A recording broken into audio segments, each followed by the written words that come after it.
যেই সময়টার কথা চিন্তা করে দাঁড়িয়েছি, আজও মনে পড়ে সেই দিনটা।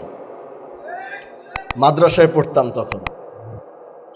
তো সবাই সেই শাপলার দিকে গিয়েছিলাম, তখন বয়সও খুব কম ছিল। যাওয়ার সময় বাসার থেকে বাবা মা বলল যে, যাচ্ছ যখন ওইখানকার মানুষগুলো না খেয়ে আছে, তুমি যাওয়ার সময় পানি বিস্কুট কিছু পারলে নিয়ে যাও। তো একটা ভ্যানে করে কিছু বিস্কিট কিছু পানি নিলাম, যাচ্ছিলাম।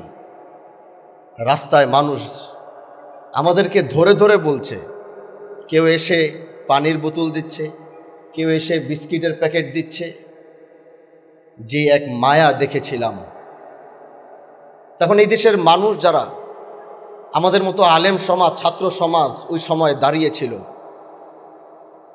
সেই দাঁড়ানোটাকে, রাতের বেলার যে ইতিহাস তারা ঘটিয়েছিল, আমার মনে হয় সভ্য জাতিতে কোনোদিনও এটা সম্ভব হতে পারে না। আজও মনে পড়ে সেই দিনগুলো। এজন্য আমি বলি যে জুলাই গণ অভ্যুত্থান হয়েছে। এই জুলাই গণ অভ্যুত্থানে শহীদের বাবা মারা দাঁড়িয়ে তারা বলতে পেরেছে যে আমি আমার সন্তানের বিচার চাই।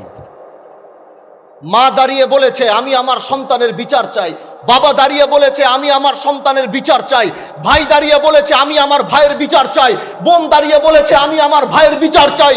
কিন্তু শাপলার গণহত্যার কোনো বাবা মা সন্তানের বিচার চেতে পারে নাই। সেই ছিল 5 মে।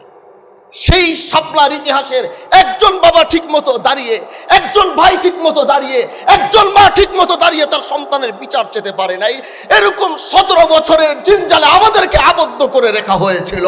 কিন্তু সেদিন যদি সবাই একসাথে কাঁধে কাঁধ মিলাতো, 13 সালেই সেই ফেসিবাদের মুক্ত করতাম আমরা বাংলাদেশকে। কিন্তু আমরা সেটা পারি না।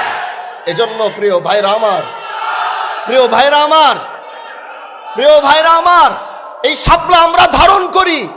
শাপলার রাতে আমরা রক্ত দিয়ে প্রমাণ করেছি বাংলাদেশের জন্য আলেমরা রক্ত দিতে পারে। আমরা এই শাপলাকে সারা জীবন ধারণ করে রাখবো।